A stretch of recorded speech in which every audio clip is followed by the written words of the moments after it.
Darkwood Park, a place that seemed so peaceful. Darkwood Park, located on the outskirts of Boston, Massachusetts, is a sprawling expanse of lush greenery, serene walking trails, and age-old oaks. Stretching over 2,000 acres, it has been a beloved escape for city dwellers seeking solace from the cacophony of urban life. The park, with its intertwining paths, picturesque lakes, and whispering trees, symbolize the embodiment of peace and natural beauty. For decades, families gathered for weekend picnics under the shade of maple trees, couples strolled hand in hand across wooden bridges, and runners took to the meandering paths at sunrise. Everything about Darkwood Park exuded charm and tranquility, on the surface at least.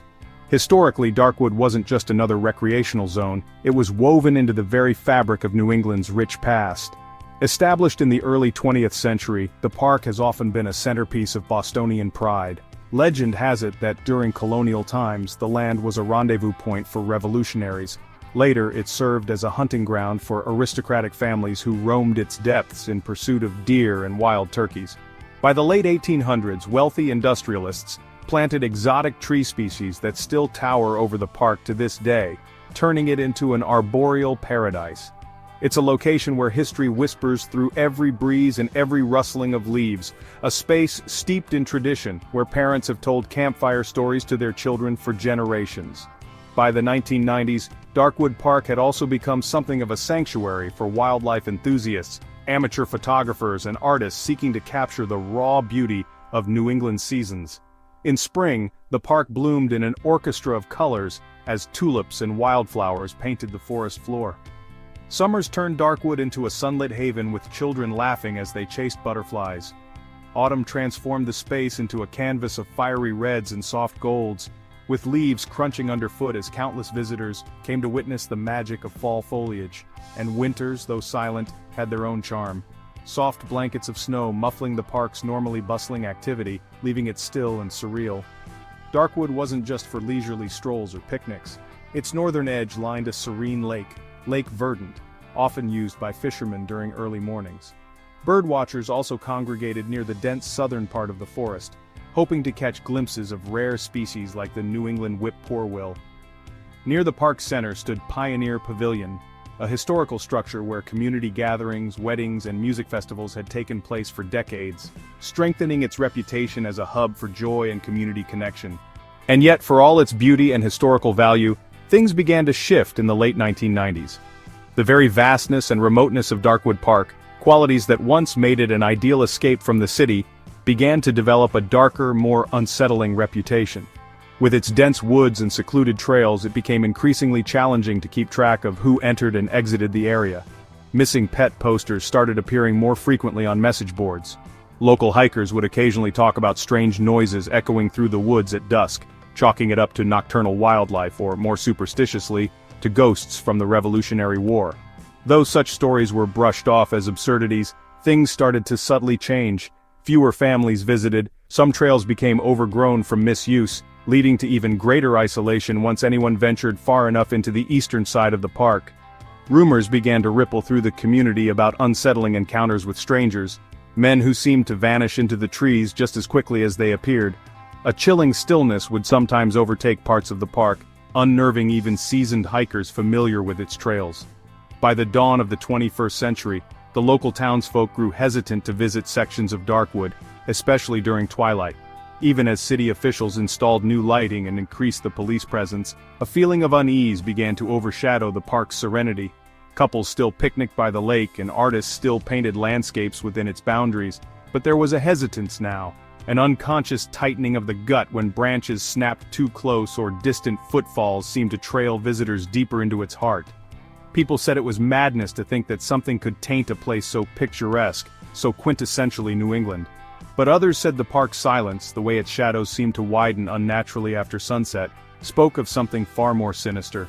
For all its charm and beauty, Darkwood held secrets. Secrets no one wanted to admit were there. And so, as 1998 rolled in, Darkwood Park remained a community haven during the day. Yet, beneath its pristine surface a storm was brewing, one that spelled a tale of darkness and terror, waiting to erupt in the most chilling way possible. The first body, and the beginning, of a nightmare. On the crisp morning of October 12, 1998, Darkwood Park was bathed in the golden hues of autumn.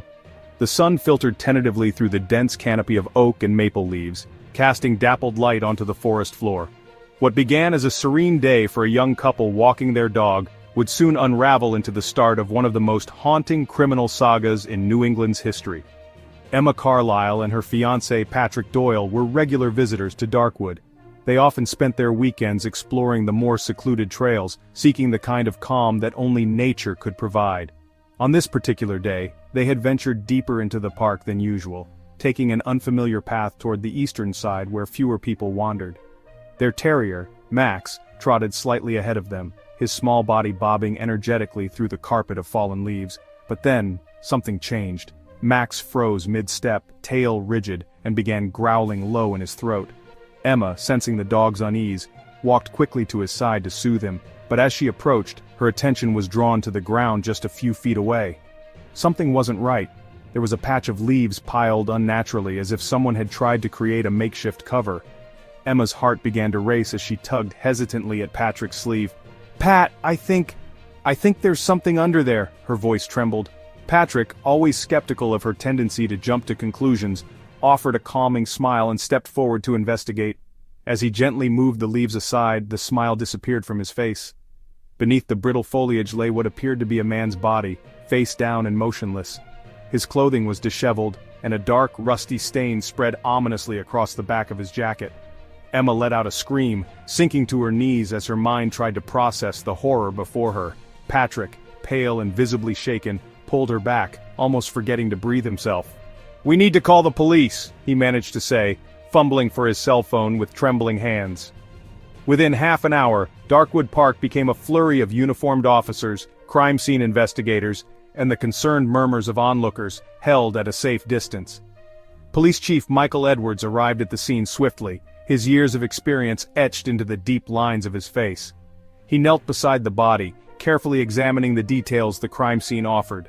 The victim appeared to be a middle-aged man, his face turned slightly to the side as if he had collapsed mid-stride and had just been left there.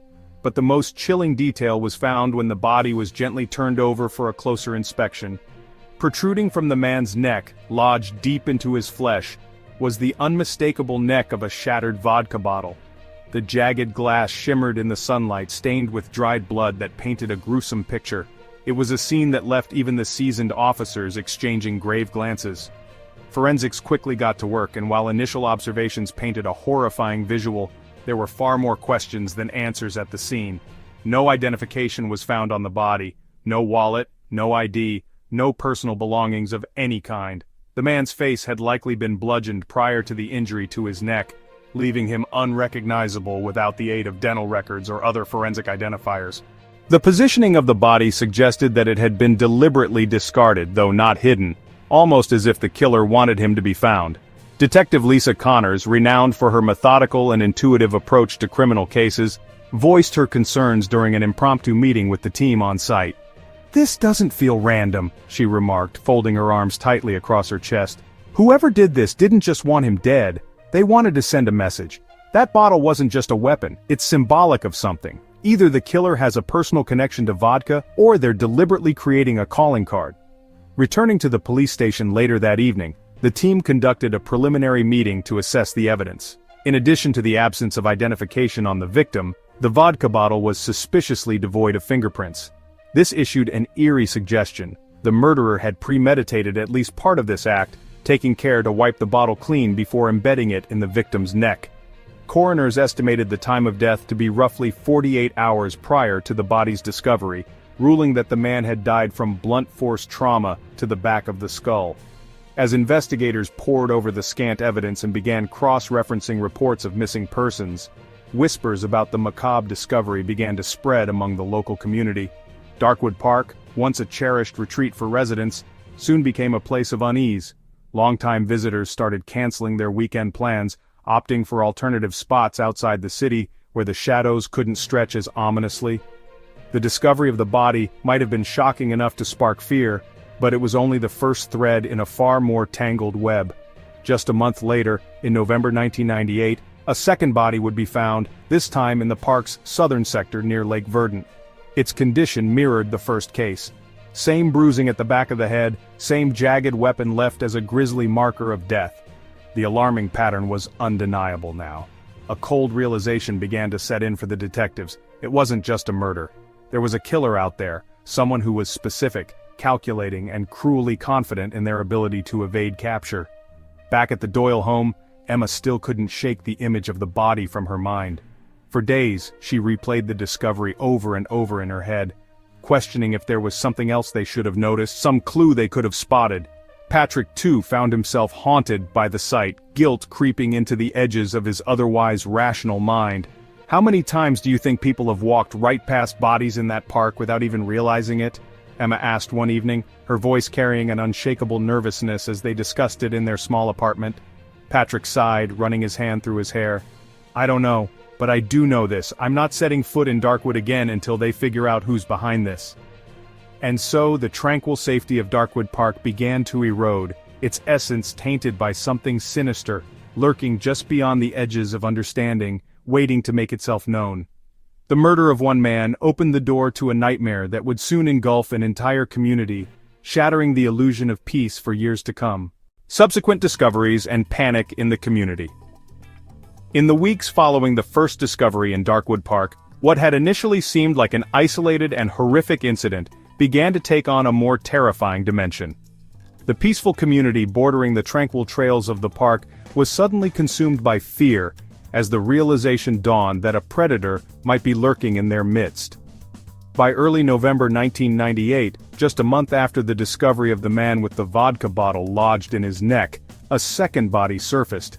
This time, the grim discovery was made by a pair of birdwatchers on the southern edge of Lake Verdant. The victim, another male, was found sprawled on his back, his expression frozen in a grimace of terror. Like the first victim, this man bore the same wound, a fatal blow to the back of the skull, coupled with the chilling insertion of a jagged, broken vodka bottle into his neck. The parallels were undeniable: the medium of death, the lack of effort to conceal the body, and the blatant absence of any identification linking the victims to their lives.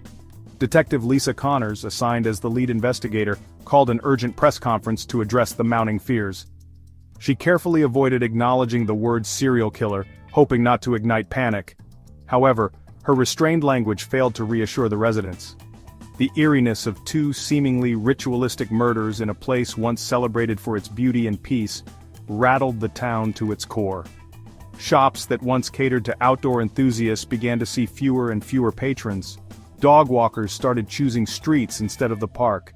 Parents warned their children never to stray near the wooded areas, not even in the bright daylight. By December of that same year, the terror deepened. A local hiker, following rumors of the previous discoveries, stumbled upon another decomposing corpse deep within the wilderness of Darkwood.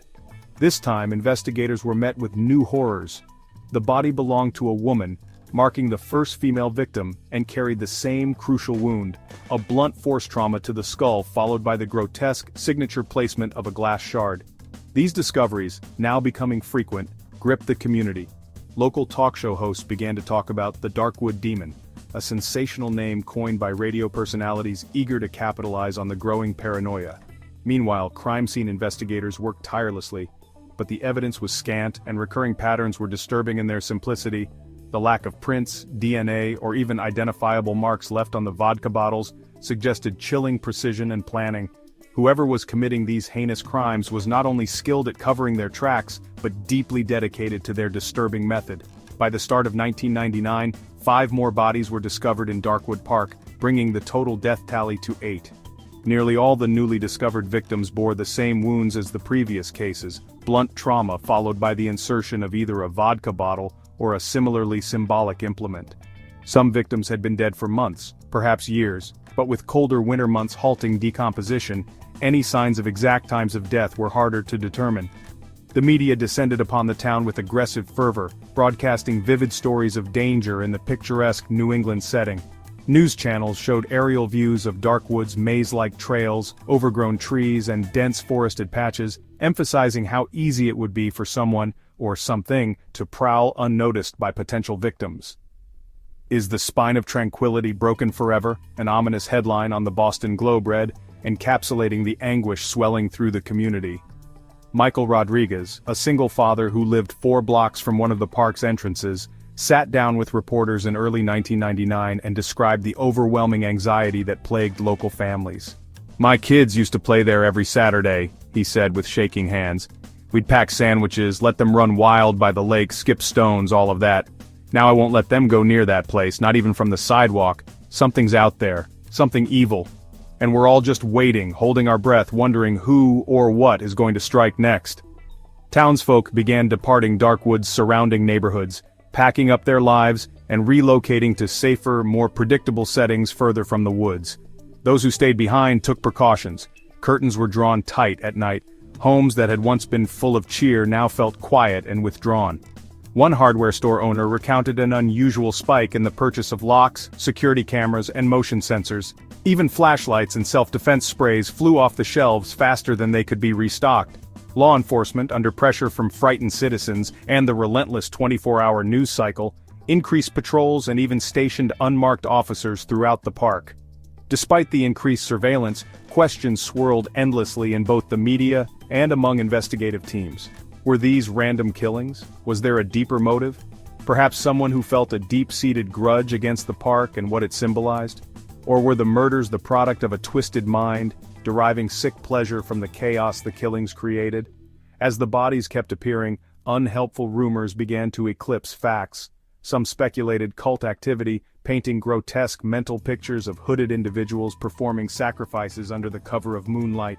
Others believed the crimes might date back further than anyone realized, perhaps an echo of something buried deep in the park's extensive and patchy colonial history.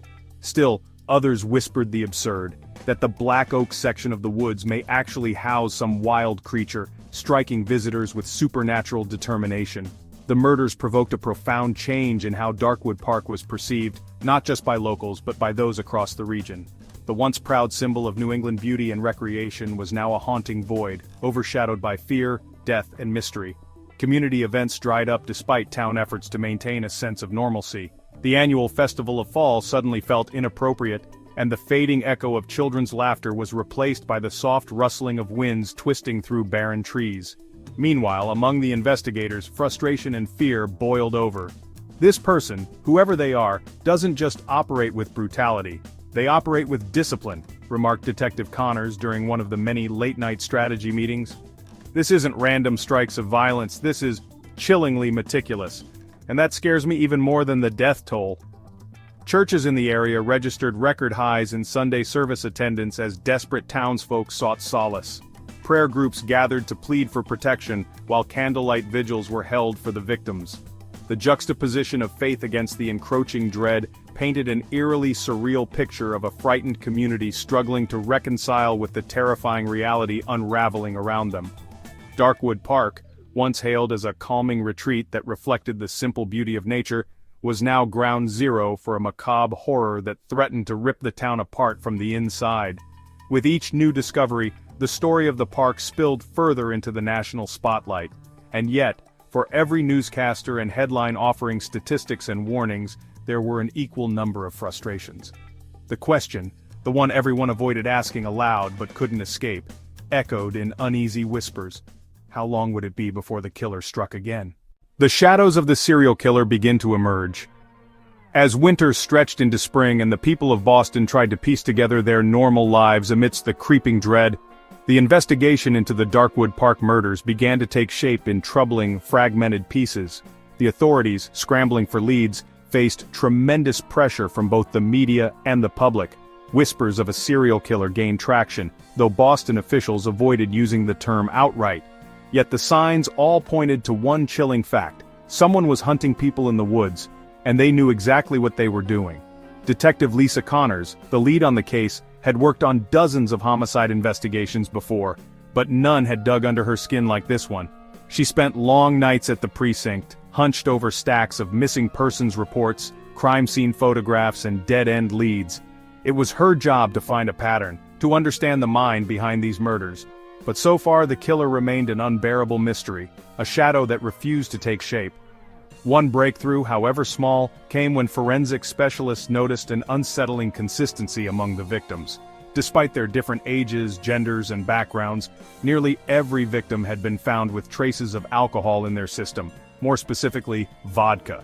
The discovery added a new dimension to the killer's growing identity. "It's not just a weapon anymore," Connors explained to her team. "That shattered vodka bottle, it's a signature, an expression of control, a mark of ownership. It's the killer's way of personalizing their crime with a twisted kind of ritual."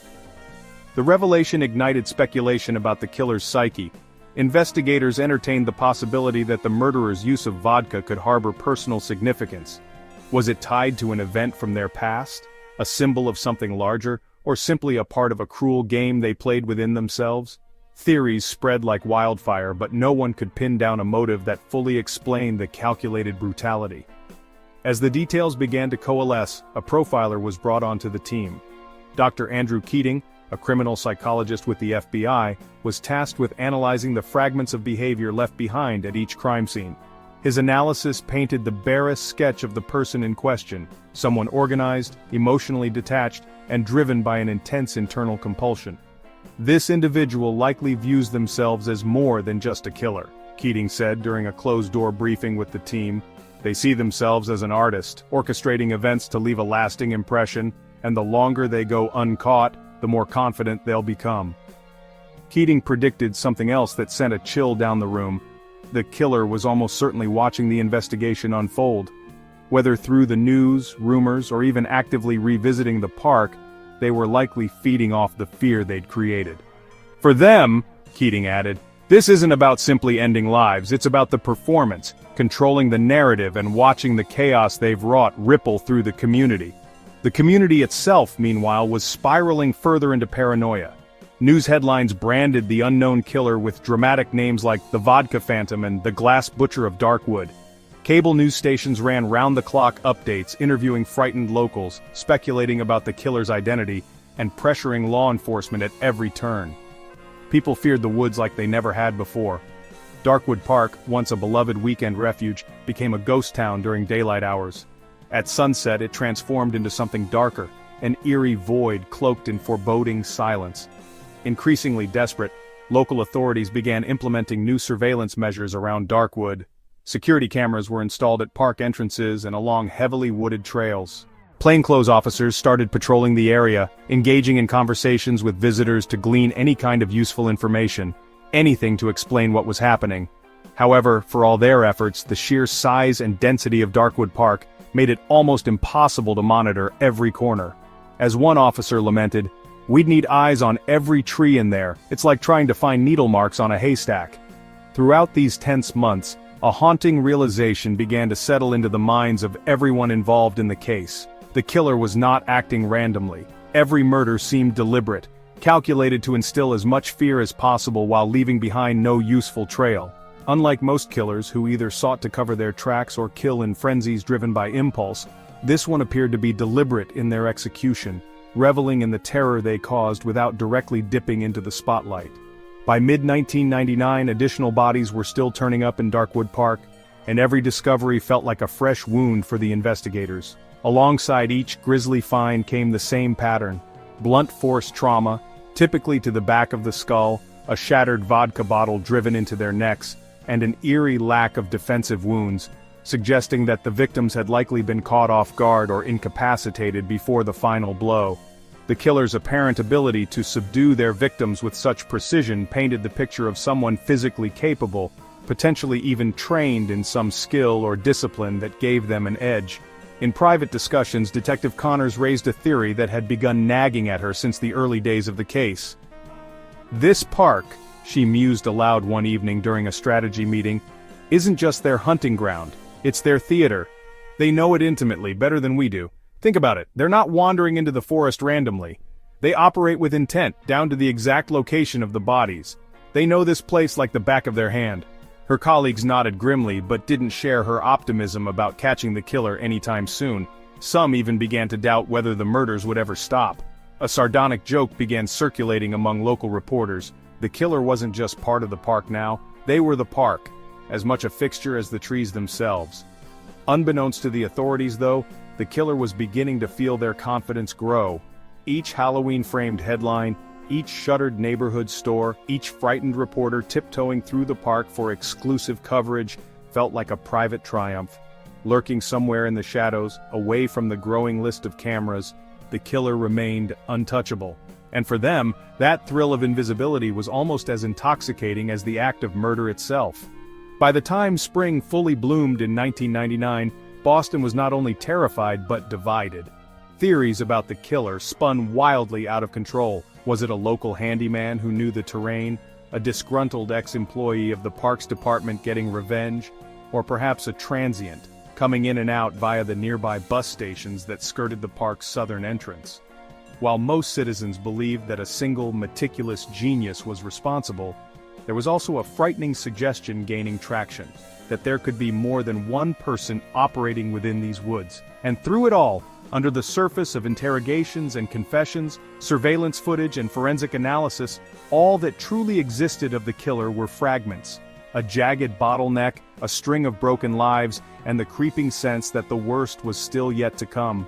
For Detective Connors and her team, the emerging shadow of this killer wasn't just a figure to apprehend, it was a storm cloud, looming heavy over Darkwood Park, threatening to consume everyone under its dark veil. The first suspect's profile comes into focus. By the spring of 2001, Darkwood Park's sinister legacy had spiraled out of control. With nearly 3 years of gruesome murders and little more than shards of evidence to frame the unknown killer, panic and frustration were beginning to boil over. Local authorities were under immense pressure from Boston residents and the national media, who demanded an arrest, or at least progress. It was during this mounting chaos that the first potential suspect emerged, bringing a wave of hope and desperation. The break came on an unremarkable April afternoon. Officer David Sinclair, assigned to one of the many new patrols installed around the park, noticed a man loitering near a secluded picnic area at the northern edge of Darkwood. The man wasn't walking a dog, exercising, or visibly doing anything other than pacing back and forth between the trees, his eyes trained on the dense woods beyond. His behavior was odd, almost predatory, and it caught Sinclair's attention immediately. Sinclair approached the man cautiously, making note of the items the stranger was carrying: a worn canvas backpack slung over one shoulder, and sticking out of his jacket pocket, the unmistakable wooden handle of a claw hammer. The man, who identified himself as Clifford Harlow after brief questioning, seemed visibly uneasy at Sinclair's focused gaze. Despite Sinclair's calming tone, Harlow stumbled over his words, his hands twitching as if searching for an excuse to leave. "Mind telling me what's in the bag?" Sinclair asked casually, though his posture was firm. Clifford hesitated before shrugging. "Tools, just tools." He offered what he thought was a reassuring smile, but it only managed to make Sinclair's unease grow deeper. When pressed further, Clifford began to sweat, his answers becoming increasingly disjointed. "I work in construction. Sometimes I stop here to, unwind," he explained. "It's nothing weird, officer." Not convinced, Sinclair requested to inspect the contents of the bag. Inside, he found an assortment of items that felt horribly out of place for someone who'd merely stopped to unwind in a park: a worn roll of duct tape, a coiled nylon rope, a knife with a serrated edge, and an additional hammer, this one blood-stained. Though the blood could potentially have been animal-related, the discovery was enough for Sinclair to place Harlow under arrest. Clifford Harlow under scrutiny. Harlow's arrest spread like wildfire across the media. For the first time in years, the town seemed to collectively exhale. Social media users and journalists alike hailed it as the potential breaking point in the Darkwood case. Clifford Harlow, a 36-year-old carpenter, had recently relocated to the Boston area following a string of failed construction contracts in New Hampshire. His background was littered with troubling signs, further fueling public speculation that they had their man. He had a prior conviction for assault in his early 20s after a bar fight turned violent, and he had once been accused of stalking a woman in his hometown, a charge that was later dropped due to lack of evidence.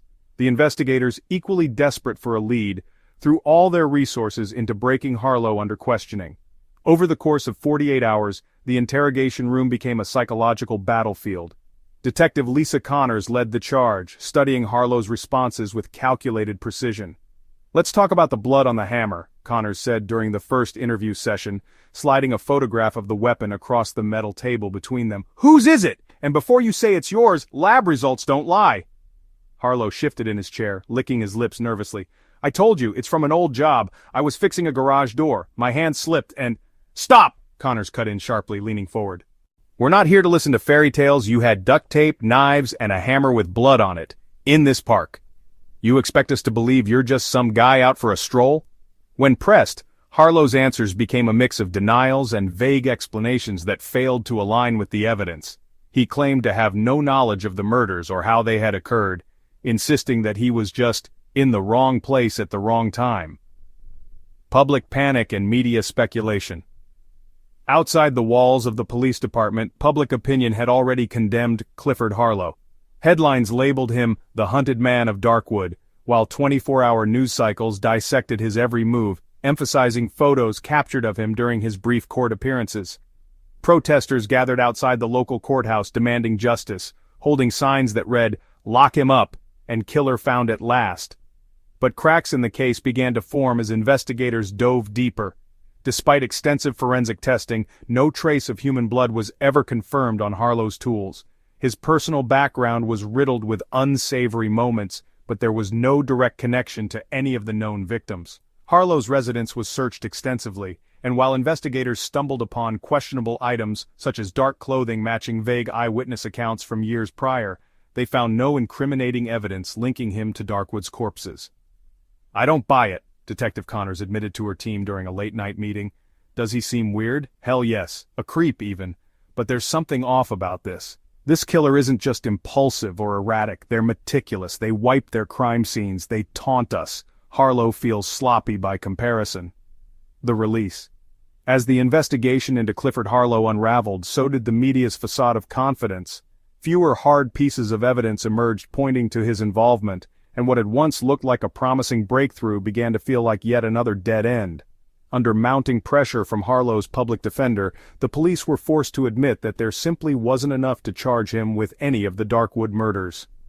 In June 2001, Clifford Harlow was officially released from custody. Reporters surrounded him as he stepped out of the Boston District Courthouse, shielding his face from the relentless flashes of cameras. Though a free man, the damage to his reputation was irreversible. "I told you I didn't do it," he said bitterly to a local news anchor, his voice cracking with barely contained anger. "But no one's going to believe me, are they? You made me into a monster." Lingering doubts. Though Clifford Harlow faded from the public eye in the weeks following his release, questions remained. Was he truly an innocent man caught in the spotlight of a witch hunt? Or had he been one step ahead of the authorities, narrowly wriggling himself free before they uncovered enough to prosecute? Among the local community, opinions were deeply divided, and the ripple effects of his brief brush with infamy continued to weigh heavily. The arrest, though promising at first, failed to provide closure for a town starved for answers. Church vigils praising Harlow's apprehension turned somber and hopeless once more, and the eerie shadow of uncertainty returned to the park's already haunted trails. Detective Connors and her team remained vigilant, but one haunting realization loomed larger after Harlow's release. The true killer of Darkwood Park was still out there, and while the focus had momentarily shifted away from them, they had likely been watching the unfolding events with grim satisfaction. For now, the game continued, and the hunter remained hidden in the trees, waiting for their next move. The turning point. The killer steps into the light.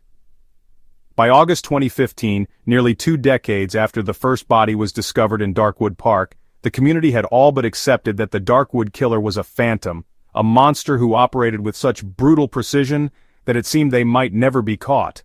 The trail had grown colder with each passing year, and the murder count, officially confirmed at 51 victims, stood as a grim testament to the failures of law enforcement, forensic science, and the human determination to bring justice to the fallen.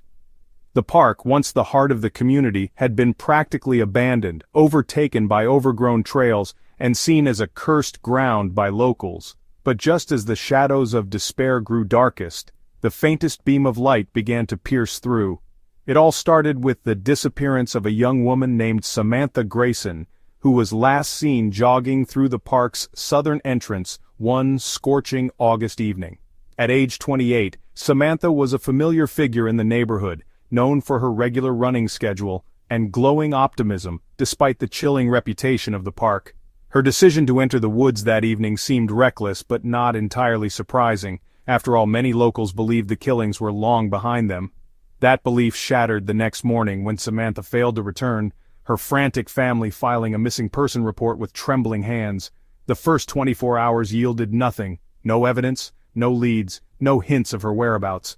However, as the police scoured security footage from nearby intersections and businesses within a 1-mile radius of Darkwood's southern edge, they stumbled upon the breakthrough that had eluded them for far too long.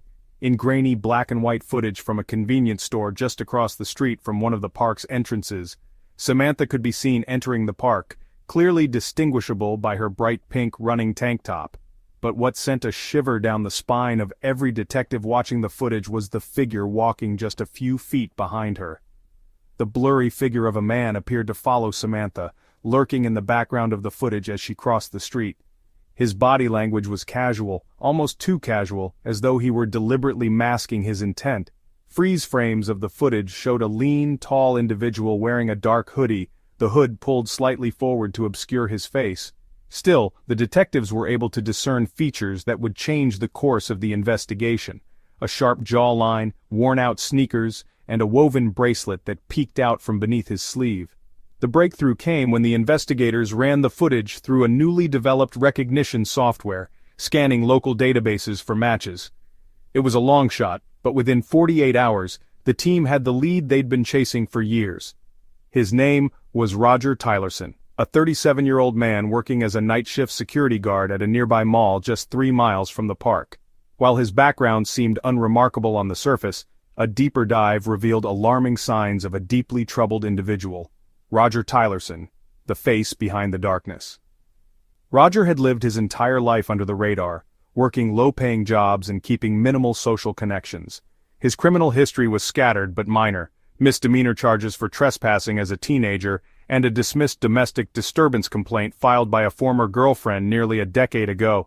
To most people, he was invisible. But as investigators dug deeper, they began piecing together the chilling puzzle of Roger's life. Interviews with co-workers painted a picture of a loner, a man who rarely joined office conversations or social gatherings. A few described him as weirdly quiet or off-putting. One co-worker recalled moments that clicked only in hindsight: Roger's fixation with stories about crime, serial killers, and particularly long-winded discussions about forensic mistakes in famous murder cases. But it wasn't just the personality quirks that set off alarms. Investigators obtained a search warrant for Roger's modest apartment, and what they found sent shockwaves through the department. Inside, they uncovered a meticulously kept journal documenting not only detailed accounts of the murders in Darkwood Park but also photos, sketches, and, chillingly, trophies. Small items taken from the victims, ranging from bracelets and hair ties to keychains and scraps of clothing. Photographs of victims that police had never publicly identified were also discovered, confirming that Roger had kept their movements under surveillance for days, sometimes weeks before striking. One journal entry, written in jagged, hurried handwriting, read, "Control. Control is what they don't understand. They think they're untouchable, walking through my park like they own it, but they don't see the shadows, or me. Not until it's too late." The piece that cemented Roger's guilt, however, was found hidden inside a locked chest in his closet. Inside lay numerous shards of vodka bottles, each stained with dried blood. What horrified detectives the most was that Roger had carefully labeled each shard with a small piece of tape, coinciding with the name or description of a victim. The pieces fit now. The brutal signature left at each crime scene wasn't random, it was ritualistic, perhaps even an expression of his frenzied need for validation. The arrest. When Roger Tylerson was apprehended on August 21, 2015, the moment was as surreal as it was cathartic. He was arrested while wandering the parking lot of the mall where he worked, casually sipping out of a paper coffee cup. He offered no resistance, though his demeanor was chilling. He appeared almost amused by the attention, flashing a crooked grin at the officers who cuffed him. At the station, the mask finally slipped. During hours of questioning, Roger's aloof demeanor gave way to unsettling smugness. The man, once a silent shadow, now relished the opportunity to speak. He described his murders in gruesome detail, bragging about how he evaded capture for years. Investigators were sickened to learn that many of his victims were lured to their deaths using Roger's charm and an uncanny ability to tap into their vulnerabilities. "People trust too easily," he said with a sneer. "You wouldn't believe how simple it was." The total number of victims? 52. I kept count, Roger admitted, his tone almost boastful.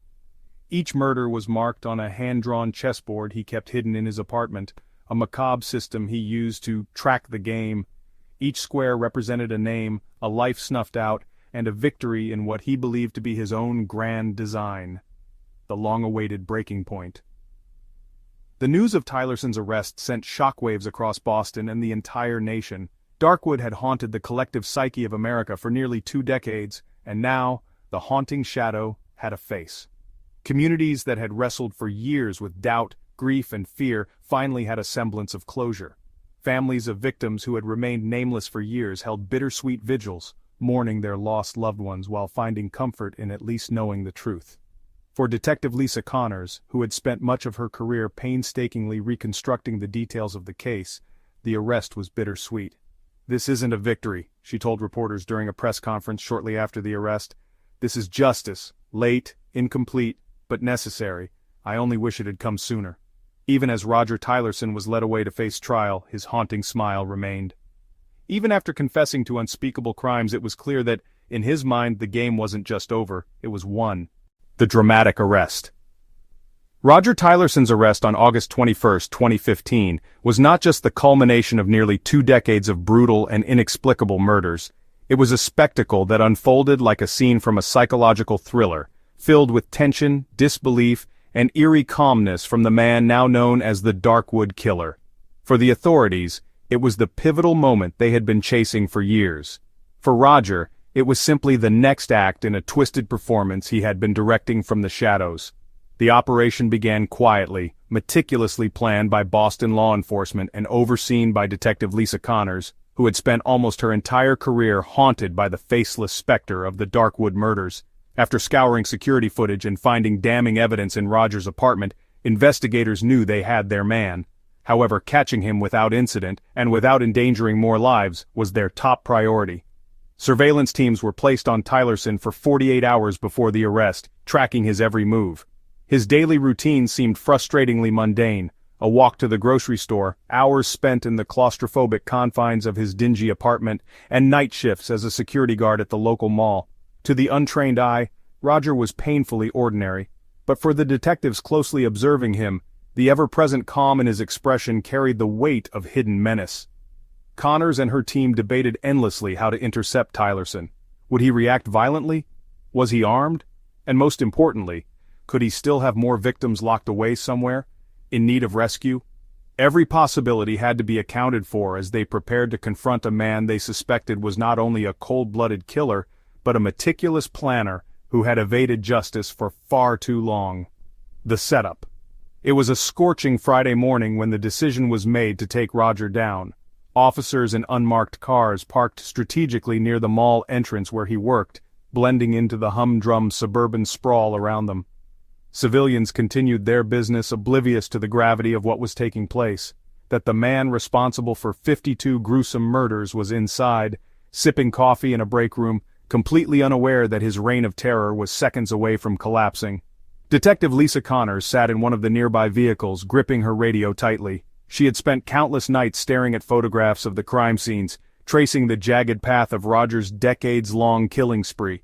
This was the moment she had waited for, not just to ensure his capture, but to finally put a face to the darkness that had plagued Darkwood Park for so long. "All units in position," came the calm voice of her lieutenant through the speaker. Connor's heart pounded, and then the order came: "Move in." The confrontation. Roger was walking languidly through the mall parking lot when the officers approached. He had just finished a cigarette and held a nearly empty cup of coffee in his hand.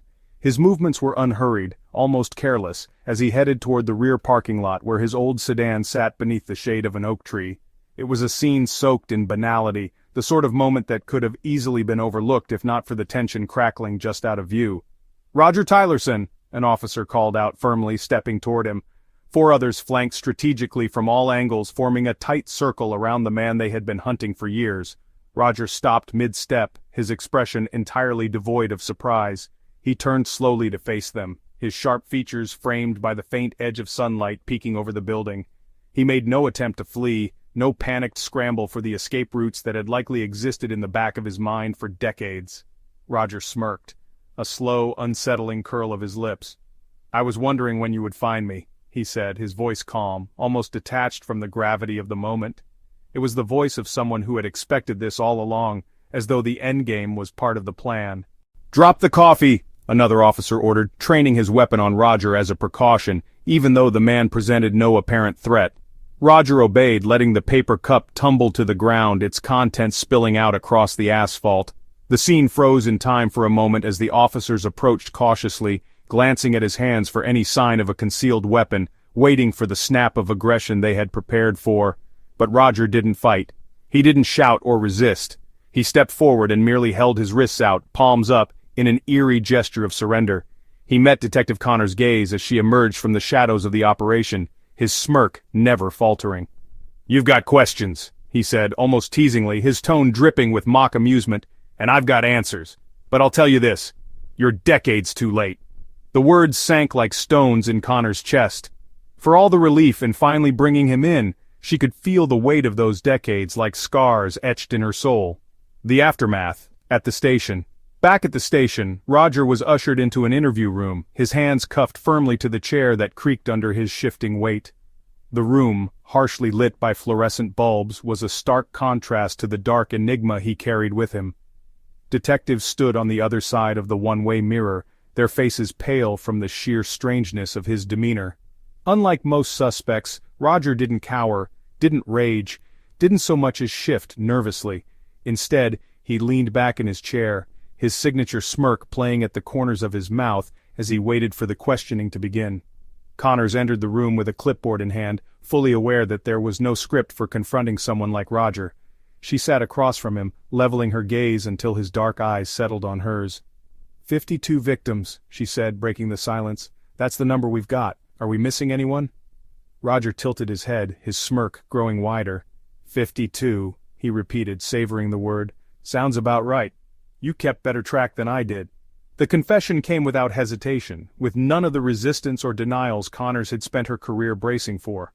Over the course of several hours, Roger recounted gruesome details of his murders with detached precision. Each victim had been chosen carefully, he explained, based on what he called their arrogance in acting like they could enter his park, his domain, without consequence. "They didn't listen to the trees," he said cryptically, leaning forward as though sharing a secret. "You can hear them, you know. They tell you who doesn't belong."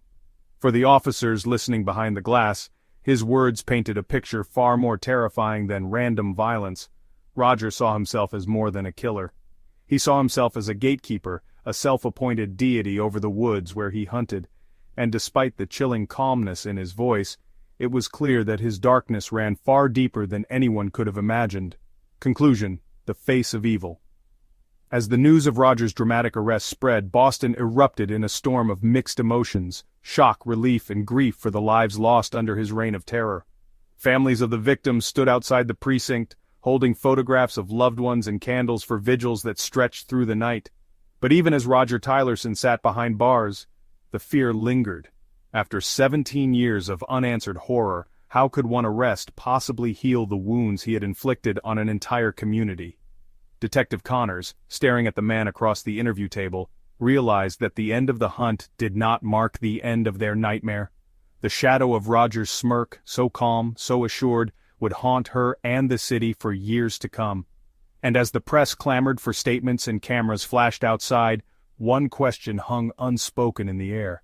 What other nightmares had Roger Tylerson left buried in the woods of Darkwood Park?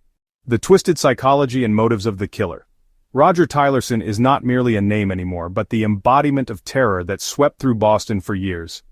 Behind the physical capture of the Darkwood Park killer lies the complex and deeply disturbing psychological profile of a man who saw himself not just as a murderer, but as a force of nature. His arrest in 2015 provided a window into the depths of a perverse mind, a mind consumed not only by the act of killing, but by the meticulous orchestration of control, ritual, and what he described as art. A childhood shaped by darkness. Roger Tylerson's descent into darkness likely began long before his first victim ever entered Darkwood Park. Born to a family marked by dysfunction and emotional neglect, Roger's childhood became the subject of intense scrutiny during the psychological evaluations following his arrest. He grew up in a rural New Hampshire town, the middle child of three, largely invisible to both his parents and his peers. His father, Gerald Tylerson, was a factory worker with a violent streak, prone to outbursts fueled by alcohol. His mother, Margaret, was described by neighbors as withdrawn and indifferent, her presence in the home more ghostly than nurturing. School records revealed early signs of Roger's troubled psyche. Teachers noted that he preferred isolation over socializing, spending long hours alone even during recess. Classmates remembered him as a quiet but creepy boy who avoided eye contact and muttered to himself in the hallways.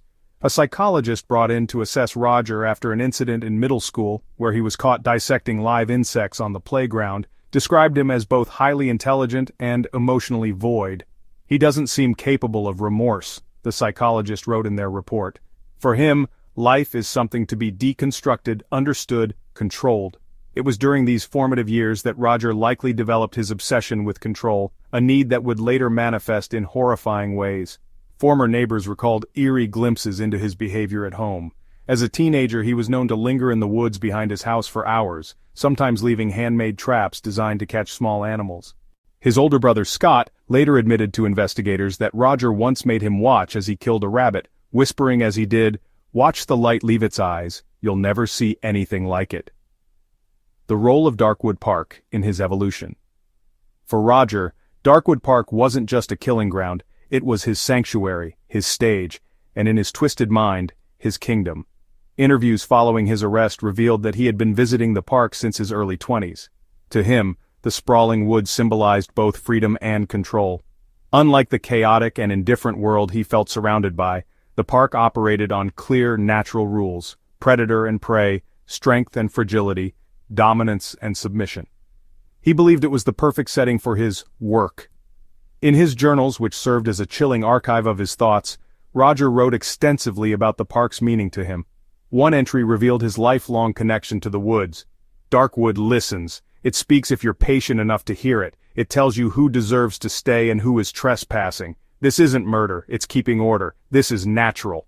Another entry described his first kill, a crime left unsolved for over 15 years, until his arrest tied the victim's fate to him. "She came into the woods with a blanket, a book, and arrogance. She thought she could sit under my trees. I showed her otherwise. She was the first, the hardest. I almost smiled when it was done. Almost." Darkwood was his canvas, and each victim was part of what he saw as an elaborate masterpiece. The vodka bottles, carefully chosen and shattered, became not only his signature but an extension of his perverse ideology. Roger explained during his post-arrest interviews that vodka represented control to him. It was an intoxicant, a poison to the senses, and an implement of destruction. By driving the bottle into the neck of his victims, he believed he was branding them with his power, marking them as pieces in his grand design. Obsession with control and playing God. Roger Tylerson's crimes were not born out of raw rage or impulsive violence, but from a calculated obsession with power. The most chilling aspect of his psyche, according to FBI profiler Dr. Andrew Keating, was Roger's need to act as an omnipotent force, or as Roger himself put it, a gatekeeper for life and death. This wasn't about hate, this wasn't even about enjoyment in the traditional sense, Keating explained during a press conference. For Roger Tylerson, murder was a ritual. It was a way for him to impose control over a world he felt had denied him any sense of importance or recognition. In his mind, every life he took affirmed his dominance over chaos. His victims weren't simply random targets. Roger selected his prey with meticulous care, often studying their behaviors for days or weeks beforehand. An analysis of his journals confirmed this, containing detailed notes on those he later killed. One entry described a male victim. "He's loud, he smokes in my woods, he brings his dog, lets it bark endlessly, no respect, it will be him soon."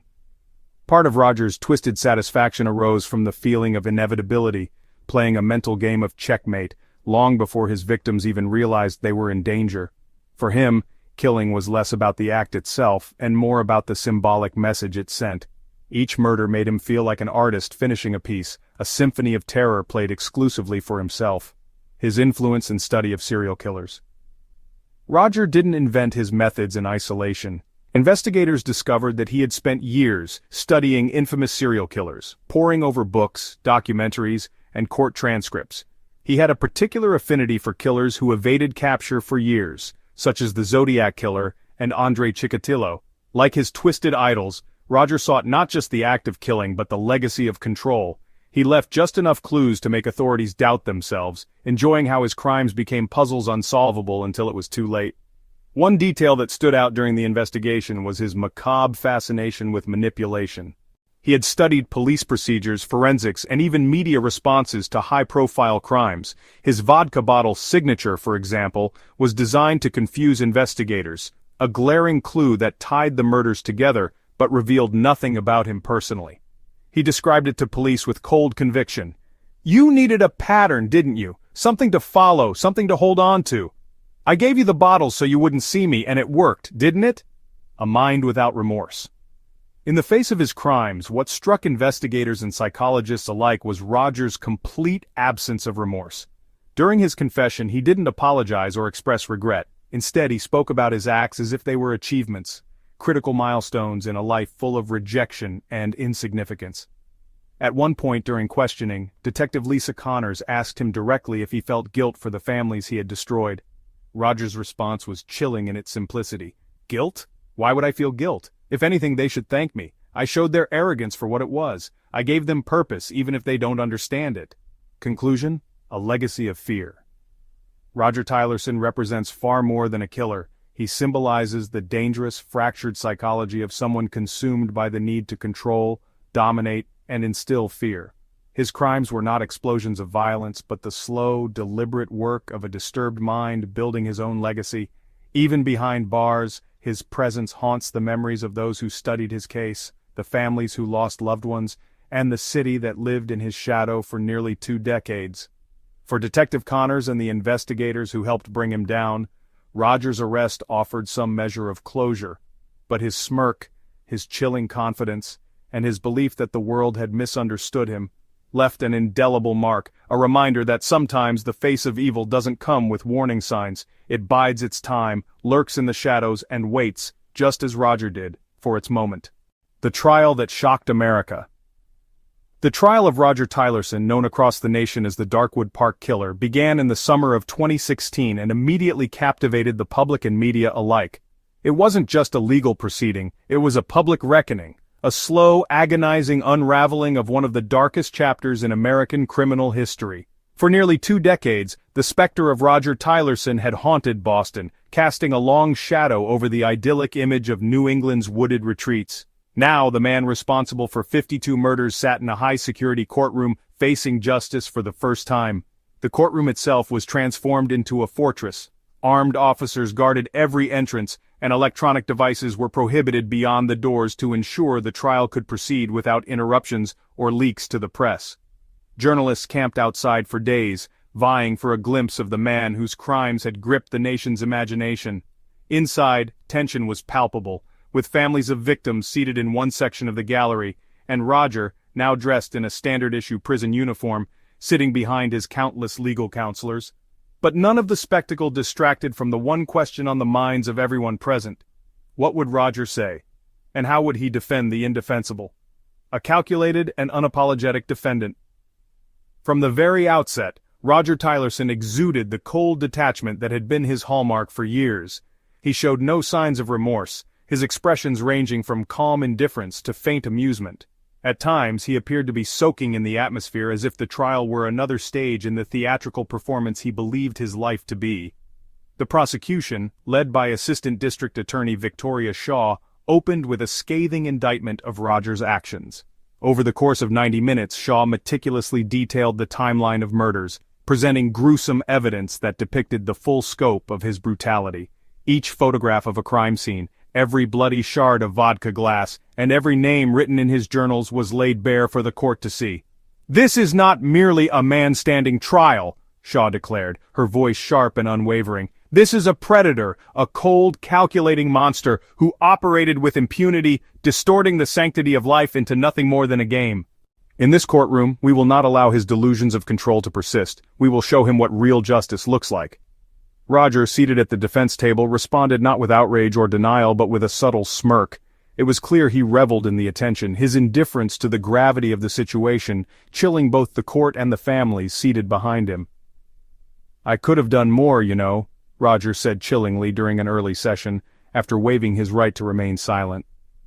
52 feels like an odd number, doesn't it? I should have stopped at 55 or maybe even 70, for symmetry. His words caused an audible gasp from the gallery, with many family members of victims reduced to tears. The judge, barely keeping composure, ordered Roger's comment to be stricken from the record while warning him to conduct himself appropriately. Roger, however, appeared unfazed. If anything, he seemed to enjoy the chaos his words created. The prosecution's mountain of evidence. Much of the trial hinged on the overwhelming evidence collected against Roger. The vodka bottles, painstakingly labeled with victim identifiers, were introduced as key exhibits. Forensic analysts testified to how the glass shards found at the crime scenes matched shards recovered from Roger's apartment, allowing the jury to connect the objects definitively to him. The most damning piece of evidence, however, may have been Roger's own journals. Entries detailing his methodical selection of victims and their final moments were read aloud in court, making many in the gallery turn away or cover their ears. One entry, written in an almost poetic style, stood out for its sheer cruelty. She walked through the eastern trail with headphones on, ignoring the rustle of leaves. Deaf to the forest, deaf to me. She chose to tune out the warnings. I introduced myself in silence, a few steps from behind, a gentle push, a sharp sting. She didn't even scream. Such chilling passages showcased Roger's distorted worldview, his belief that the murders were not random acts, but part of a self-imagined narrative where he was both executioner and unrecognized artist. In addition to the journals and evidence collected from his apartment, witnesses were brought forward to testify about their encounters with Roger on the trails. A woman who barely escaped an encounter with him described his eerie calmness as he followed her through the woods. Her trembling voice noticeably moved the jury, emphasizing the real and persistent threat Roger posed to anyone who stepped into what he saw as his domain, the defense's futile battle. Roger's court-appointed defense team bore an impossible weight. Their client had not only admitted to many of the killings, but had done so gleefully, using the trial as a platform to boast about his supposed skills. Nevertheless, the defense leaned heavily on arguments about Roger's mental state, claiming that he suffered from severe psychopathy and delusional thinking that rendered him incapable of distinguishing right from wrong. "How can my client be considered truly responsible for his actions," argued defense attorney Paul Atwood, "when his mind operated in a reality entirely removed from ours? We are not asking for forgiveness or exoneration, we are asking for the court to acknowledge the brokenness of this man's mind." This argument, though technically valid, failed to sway either the jury or the families of the victims. To everyone present, Roger Tylerson was not a man lost in insanity. He was a predator who had meticulously built a house of horror over decades. His cold demeanor and self-satisfied interruptions throughout the trial did little to help his case. The very notion of his mental illness came across as a defense of convenience, rather than an admission of the human wreckage he left in his wake. Families speak, and justice is served. One of the most emotional moments of the trial came when families of the victims were given the chance to speak. Mothers, fathers, siblings, and friends packed the courtroom, their voices trembling as they described the unbearable toll Roger's crimes had taken on their lives. Many addressed Roger directly, their pain and anger pouring out into the courtroom. "You didn't just take my daughter," one mother sobbed, clutching a framed photograph of her 19-year-old girl. "You took my future. You took her smile, her laugh, her wedding day, her children, everything she was going to be. And for what? Just to satisfy your sick games?" Roger's response to these statements was as infuriating as it was predictable. Silence. Occasionally he would look toward the speaker with mild interest, his head tilted slightly as though they were recounting a story he had already heard before. He never apologized, never showed a glimmer of humanity, only the faint, lingering smirk that had become his trademark. The trial reached its conclusion after 6 grueling weeks. The jury deliberated for only 4 hours before delivering their unanimous verdict. Roger Tylerson was guilty on all 52 counts of first-degree murder. His sentence was handed down swiftly, life in prison without the possibility of parole. Public reaction and legacy. The entire country erupted in relief following the verdict, though the specter of Roger Tylerson continued to haunt communities across New England. News anchors referred to his trial as the final chapter of the Darkwood nightmare, yet for the families of victims, the trauma was far from over. Many admitted that while the guilty verdict brought closure, it could never erase the horrors of those years or the loss of their loved ones. For Detective Lisa Connors, who had pursued Roger for much of her career, the trial was both a professional triumph and a personal burden. "We caught him, yes," she said during a quiet moment with reporters outside the courthouse. "But the damage he caused, that will never truly go away. There are families who will never recover, memories that will never fade, and Roger, he showed no remorse, not an ounce. That's something I'll carry with me forever." Conclusion: justice served, but at what cost? The trial of Roger Tylerson was one of the most significant criminal cases in modern American history. It exposed not only the depths of one man's capability for evil, but also the fragility of the systems meant to protect us. Roger Tylerson may have been sentenced to live out his days in a maximum security prison, but for many, his cold eyes and chilling smirk were scars that would linger for generations. Even behind bars, his dark legacy leaves one haunting reminder: sometimes, monsters walk among us, hidden behind the ordinary, waiting for their moment. The social reaction to the Darkwood nightmare. The capture, trial and conviction of Roger Tylerson didn't just shake the local Boston community, it sent shockwaves across the entire nation. The Darkwood Park case transcended the confines of a typical criminal investigation, forcing people everywhere to confront the terrifying possibility of prolonged evil lurking in the most unsuspecting places. It wasn't just the sheer scale of Roger's crimes that horrified America. It was the idea that someone could blend so seamlessly into society while committing unimaginable acts of violence over nearly 2 decades. The public response was a mixture of relief, anger, collective grief, and a gnawing sense of unease. Overnight, Roger Tylerson became a household name, a symbol of pure, unrelenting darkness. News pundits dissected the case from every angle. How could so many murders occur unnoticed for so long? Could the police have done more to catch him earlier? What does this mean for public safety in communities across the country? These questions dominated living rooms, social media platforms, and dinner table conversations. It was as if America itself, naively believing in the safety of its public spaces, was forced to reevaluate its relationship with security and trust. Fear and paranoia in local communities. No place felt the dark shadow of Roger Tylerson's reign more intensely than the neighborhoods surrounding Darkwood Park. For residents of Boston, the arrest brought a bittersweet sense of relief. The killer was finally behind bars, yet the scars of his crimes remained vivid and permanent. Families who lived near the park described how they had grown accustomed to the quiet fear over the years, a fear that had slowly poisoned the fabric of their everyday lives. For nearly 2 decades, walking into Darkwood's towering forest to escape city life had become an act of palpable anxiety, one that many residents actively avoided. Sundays used to be for family walks in the park, local mother Angela Kearney explained to a reporter during a neighborhood interview. "Now, even with him gone, I can't bring myself to go near it. It's like his shadow is still there, in the trees." Some families sold their homes altogether, unable to cope with the emotional weight of living so close to where Roger carried out his chilling murders. And it wasn't just Boston. Towns and neighborhoods all across New England began viewing their own local parks and wooded areas through wary eyes. Reports of suspicious individuals in green spaces surged in the months following Roger's arrest, with police often fielding frantic calls that turned out to be false alarms. Mothers warned their children not to enter wooded areas alone. Running clubs and outdoor walking groups disbanded entirely or relocated to nearby suburban developments where the open streets felt safer than dense trees. For trail-based communities across the country, the Darkwood Park case amplified fears about public safety in natural spaces. Was Roger Tylerson an anomaly, or could he be the harbinger of a larger issue in unsupervised locations? These unsettling thoughts lingered long after the courtroom gavel fell, a wave of grief and national mourning. Perhaps the most visceral reaction came from the families of the victims, who were thrust into the national spotlight. Their private grief, long buried beneath the weight of uncertainty, was suddenly on display for the world to see. While the conviction gave many families a sense of closure, the reality of the loss remained raw and unyielding. "Justice doesn't bring her back," sobbed Eleanor Richards during a candlelight vigil held in her daughter's memory. Her daughter, Ivy, was one of Roger's forgotten victims, her remains only identified years after her murder when Roger finally confessed to the location of her body. "He's sitting in a prison cell, he gets to eat, breathe, exist, she doesn't, how is that justice?"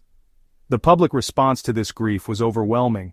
Across cities throughout the United States, people lit candles in solidarity with the victims and their families, with large gatherings held in Boston to honor their memory. Media outlets joined the chorus, dedicating hours of coverage to recounting the lives taken too soon and asking tough questions about the failures that allowed Roger Tylerson to remain undetected. Headlines such as "The Price We Pay for Lost Innocence" from the New York Times and "America's Parks, a Safe Haven for Killers" from Time magazine highlighted the national conversation about urban safety, mental health, and systemic accountability. Memorial foundations in honor of the victims sprang up almost immediately, each aiming to preserve their legacies and ensure that no one else would share their tragic fate. The Samantha Grayson Foundation for Park Safety, established by Samantha's grieving parents, became one such organization. Focused on promoting surveillance and safety in public parks, the foundation spurred discussions and initiatives across states to bolster monitoring systems and implement better safety protocols in similar green spaces. Anger turned activism. Much of the outcry surrounding the case wasn't limited to grief. It also manifested as frustration and anger toward institutions seen as negligent. Critics aimed harsh words at the Boston Police Department, accusing them of missing early warning signs that could have prevented some of the murders. "It shouldn't have taken 52 people to die for this man to be stopped," said activist Michael Rodriguez during a televised town hall meeting following the trial. "Where were the investigators when the first few bodies turned up? Where were the resources? If someone had spoken up earlier, had listened, my cousin might still be alive." The police, while celebrating Tylerson's arrest, faced increasing scrutiny regarding their handling of the case. Protesters demanded reforms in how missing persons cases are categorized and investigated, with particular attention drawn to the overlapping failures between departments across various jurisdictions. Darkwood Park was technically policed by several agencies over the years, which led to delays in connecting the dots between seemingly isolated incidents. It was a glaring example of systemic inefficiency, one that cost dozens of lives. The public also turned its fury toward the media's glorification of serial killers. Editorials criticized documentaries, books, and films that sensationalized similar criminals, turning them into anti-heroes rather than cautionary tales. "Stop turning monsters into celebrities," read one viral social media post, echoing the sentiments of grieving families who feared their loved ones' stories would be overshadowed by the larger-than-life persona Roger Tylerson seemed to enjoy showcasing during his trial, conversations around mental health. Roger's psychological profile, dissected in vivid detail by media outlets, also reignited discussions around mental health in America. What went wrong in his upbringing, people asked, and how could someone so deeply disturbed have gone unnoticed for so long? His childhood of neglect and emotional isolation fueled debates about the importance of early intervention in schools and public institutions. Critics cited the need for better funding and awareness around mental health, noting that individuals like Roger might be identified or helped before their shadows engulf entire communities. "Roger didn't just happen overnight," explained Dr. Andrew Keating, an FBI profiler who had participated in the investigation. "This was years of pain, dysfunction, anger, and eventually obsession, all coalescing into his identity as a predator. If we had systems in place to catch these red flags earlier, there's a chance history could have gone a very different way." The haunting legacy. Even years after Roger Tylerson's conviction, the ripple effects of his crimes lingered like an uneasy ghost. Darkwood Park, now officially closed to the public, became a grim symbol of terror, a modern-day haunted ground that few dared to venture near. Despite grassroots efforts to reclaim the space with new programs and events, the stigma proved difficult to shake. Tourists passed through Boston with morbid fascination, snapping photos near the park's gates while locals turned away, too scarred by its history. For those closest to the case, however, the real legacy wasn't in the park, the trial, or even the criminal himself. It was in the lives that would never be the same. The families, the community, and even the police officers who had dedicated years to pursuing Roger carried the weight of his actions forward, each in their own way. Detective Lisa Connors, reflecting on the aftermath in a candid interview, captured the complexity of the public reaction.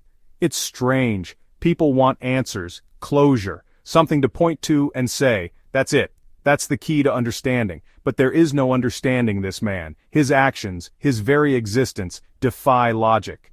All we can do is pick up the pieces and hope we've learned enough to stop the next one before it's too late." Conclusion: a nation changed the Darkwood Park murders, and Roger Tylerson's subsequent arrest left a permanent mark on the collective psyche of America. It reignited fears of the unknown, questioned the safety of previously cherished places, and reminded people of the fragility of life. While justice was served, the case left behind a chilling warning. Sometimes the worst monsters are not the ones hiding in the dark, but the ones we barely even notice walking among us. Lessons learned from the Darkwood case. The Darkwood Park murders and Roger Tylerson's decades-long reign of terror served as an unthinkable tragedy, but also as a chilling wake-up call for American society. While the community and the nation at large reeled from the horror of one man's ability to commit such unspeakable atrocities, the case unearthed a wealth of critical lessons about law enforcement, societal neglect, mental health systems, and even our cultural perception of safety. It forced Americans to take a hard look at the cracks in their systems and think deeply about the ways these gaps could allow someone like Roger Tylerson to thrive undetected for nearly 2 decades. Law enforcement collaboration. Bridging jurisdictional gaps. One of the most glaring issues highlighted by the Darkwood case was the breakdown in communication and collaboration between law enforcement agencies.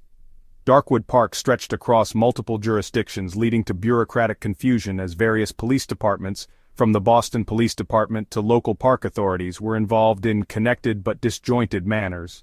Over the years, reports of missing persons, suspicious activity, and even fragmentary evidence were scattered between departments, effectively burying critical connections that could have brought Roger Tylerson to justice far earlier.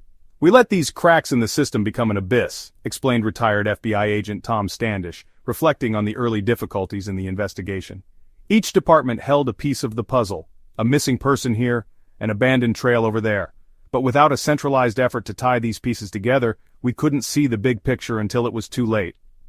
The federal government, in response to the public outcry, began pushing for tighter collaborations between agencies.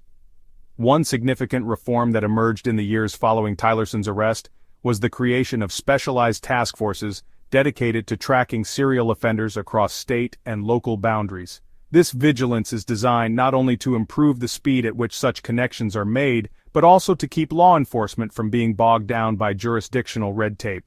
The Darkwood murders became a case study in how disorganization can cost innocent lives. Prioritizing missing persons cases. Another harsh lesson that emerged was society's, and consequently law enforcement's, chronic neglect of missing persons cases. A number of early victims were transient individuals, runaways, or young people whose families struggled to get anyone to take their disappearances seriously.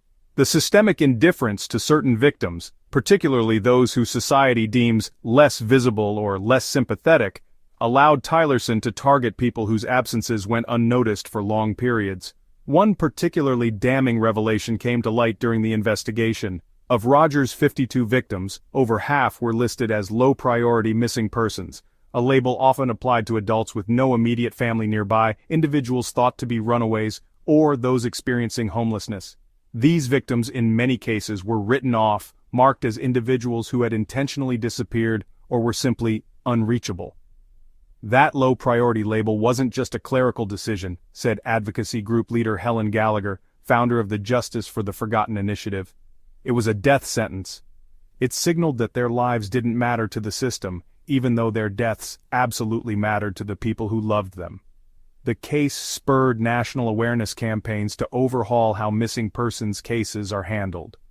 Advocacy groups pressed for increased resources to track missing individuals and demanded databases that cross-reference unidentified remains with reports of missing people in real time. These reforms meant to ensure that no one's disappearance gets buried under an uncaring bureaucracy. The crucial role of community vigilance. Another takeaway from the case was the undeniable role of community vigilance, or, in Darkwood's case, the lack of it. Roger Tylerson operated in plain sight, blending seamlessly into the surrounding community. He held jobs, frequented local stores, and lived as an unremarkable but quietly unsettling figure in his small social circles. Neighbors, co-workers, and others who interacted with Tylerson noticed his odd behavior, his obsessive demeanor, or even his occasional disturbing comments, but no one pieced these observations together in a meaningful way. "That's what predators like Tylerson count on, silence," said behavioral analyst Linda Moore, who consulted on the case. "He didn't have horns growing out of his head. To most people he was just a little odd. But predators operate in spaces where people hesitate to dig deeper, We need to shift the way communities think about their interactions. If something feels wrong, don't be afraid to act. Public awareness efforts stemming from the case began to encourage more proactive reporting of unusual behavior. See something, say something. Campaigns extended not just to threats of terrorism, but to smaller-scale personal safety concerns. Courses in recognizing suspicious patterns, whether in neighborhoods, workplaces, or public spaces, became commonplace, as did efforts to reduce the stigma around speaking up about seemingly minor suspicions. Mental health systems, the cost of neglect.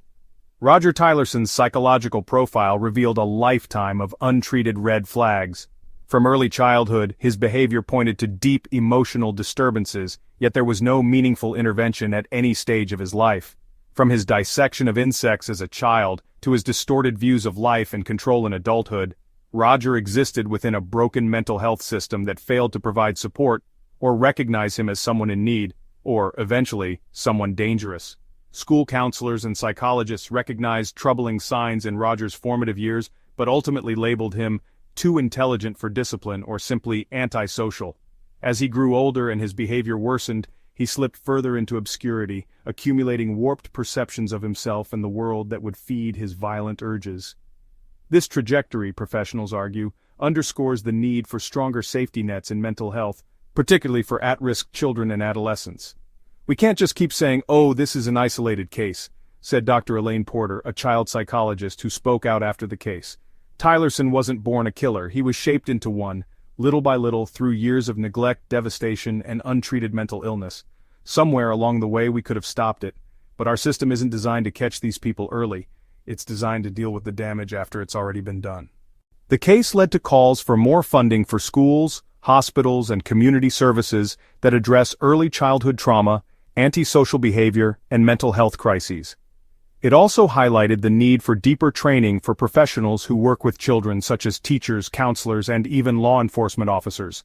A cultural reflection: serial killers, media, and public fascination. Perhaps one of the most controversial lessons from this case was America's unhealthy fascination with serial killers. As soon as Roger Tylerson's crimes came to light, media outlets, documentary filmmakers, and true crime podcasters rushed to capitalize on the story, examining every aspect of his twisted mind with lurid curiosity. It raised uncomfortable questions. Why do we devote so much attention to killers like Tylerson and so little to their victims?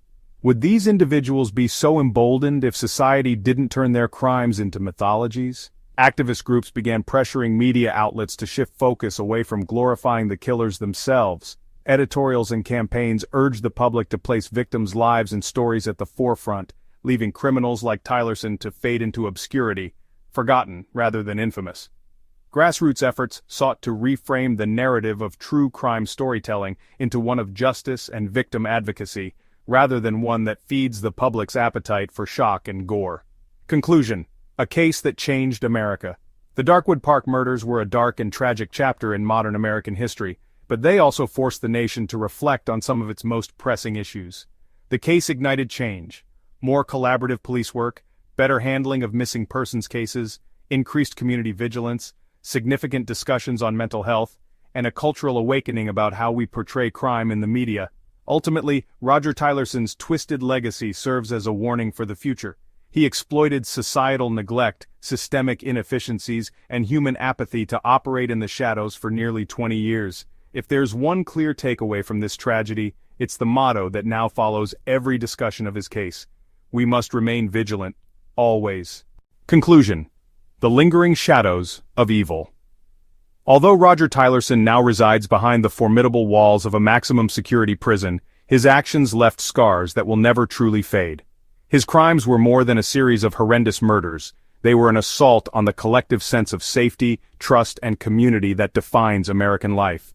The Darkwood Park murders shook the nation to its core, serving as a stark reminder of the fragility of peace and the hidden darkness that can creep into even the most idyllic spaces.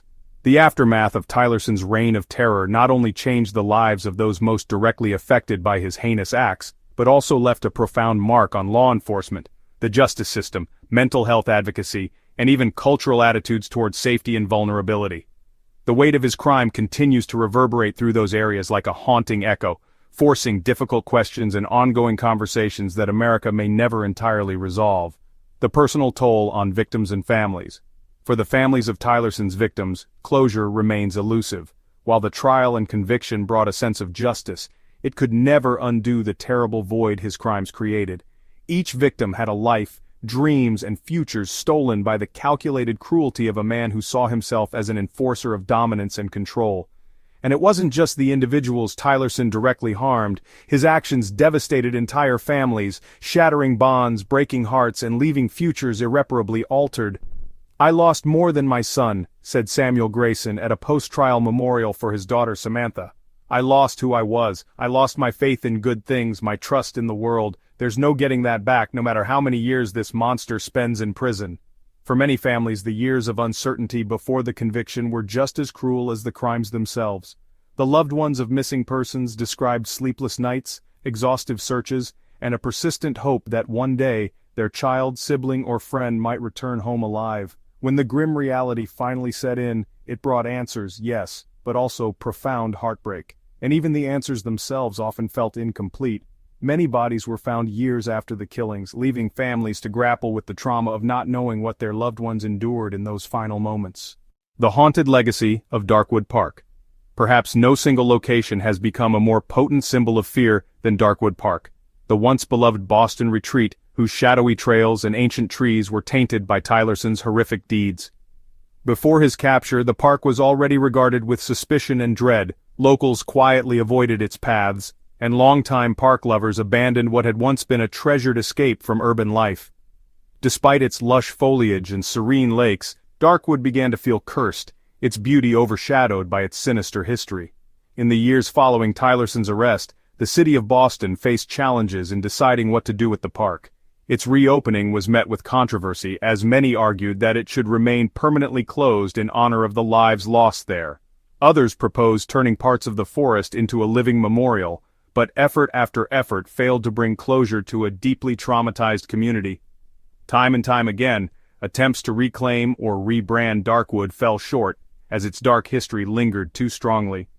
Local ghost tours eventually began to use Darkwood as a morbid attraction, bringing in visitors fascinated by its connection to true crime lore. It became a magnet for thrill seekers and curiosity seekers, a development that angered survivors and victim families who felt their grief was being reduced to macabre entertainment. "It's not a horror movie," said one resident. "People died here, innocent people. That's not something to cheapen or commodify." For Bostonians, the park has transformed into a relic of a nightmare, one that no one wants to relive, but no one is quite sure how to leave behind. A society changed forever. The case had far-reaching implications that went well beyond Boston. Across the country, it raised awareness about critical shortcomings in how communities address safety, mental health, and law enforcement.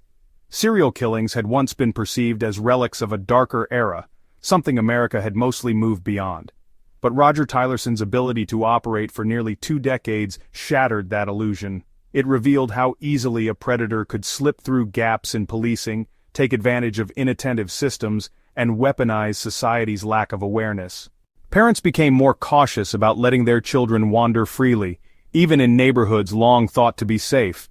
Parks and wooded areas, once regarded as sanctuaries from the hustle of modern life, began to represent potential danger zones.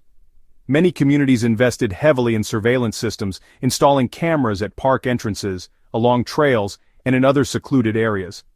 Police departments across the country adopted new protocols to more firmly investigate missing persons reports, even when involving individuals who might previously have been written off as runaways or transient. What makes the Darkwood case more chilling is how it forced people to reevaluate assumptions about predators and evil. Roger Tylerson wasn't some wild-eyed monster lurking at the edges of society. He was a man with a job, an address, and the ability to appear so ordinary that no one ever stopped to wonder what secrets he might harbor. His crimes exposed an uncomfortable truth, that sometimes the most terrifying individuals are the ones who blend in seamlessly, unnoticed until it's too late. Lessons in justice and its limitations. While justice was ultimately served, it raised deep questions about the limitations of the justice system in delivering true solace. Roger Tylerson will live out his life in prison, confined to a cell far removed from the world he terrorized. Yet for the families and the city of Boston, his influence feels inescapable. How do you reconcile the fact that, even after a perpetrator is caught and punished, the damage they caused still lingers? Detective Lisa Connors, who led much of the investigation, summed it up in an emotionally raw interview just 2 years after the conviction. Yes, he's behind bars, yes, he'll never hurt another person. But does that erase what he did? Does that restore the lives that were taken? No, all we can do is try to learn, try to do better, and hope to God we catch the next one before it gets this far again. Culture's obsession, Roger Tylerson's unwanted infamy. Even as society reeled from the trauma of the case, Roger Tylerson's story became a media sensation, highlighting America's complicated fascination with evil. True crime documentaries, podcasts, and books chronicling his murders flooded the market, each offering a slightly different take on his psychology, methods, and motivations. Tylerson's crimes became fodder for debates over how much public attention should be given to serial killers, particularly those who sought recognition for their crimes. Critics argued that glorifying Tylerson by dissecting his every word, smirk, and movement only gave him the notoriety he craved. Some called for a shift away from covering the lives of criminals and urged a focus on honoring the victims, celebrating their stories, and providing tangible support for their families. Gradually, cultural conversations began to shift, with new true crime content taking a more victim-centered approach. Moving forward amid the shadows. As years turned into decades, the Darkwood case transformed from a current event into a powerful cautionary tale. It became a vital case study for law enforcement, an academic subject in classrooms that study criminal psychology, and a recurring topic in conversations about the boundaries of societal safety. But for those closest to the case, the families who lost loved ones, the detectives who spent years chasing shadows, and the city that endured the weight of Roger Tylerson's darkness, it will never truly fade into history. Boston remains scarred, the echoes of the past lingering in quiet streets, in conversations whispered over coffee, and in the wary glances cast toward dense wooded trails. The nightmare of Darkwood may be over, but its shadow remains long. Conclusion: the fragility of safety. The Darkwood Park murders left us with stark reminders of how fragile safety can be. They underscored the importance of vigilance, the value of connection within communities, and the dire consequences of systemic failures. Roger Tylerson capitalized on society's blind spots, and his calculated violence shattered any illusions that evil always looks obvious or out of place. His actions forced us to address uncomfortable truths, that the monsters we fear aren't always hiding in darkness, they're often walking among us. Ultimately, Tylerson's arrest, trial, and imprisonment may have finally unplugged Darkwood's immediate terror, but the tragedy's lessons linger far longer. It's a story of pain, but also one of accountability, and a hard-won hope that, through what we've learned, we can prevent the next shadow from growing so large.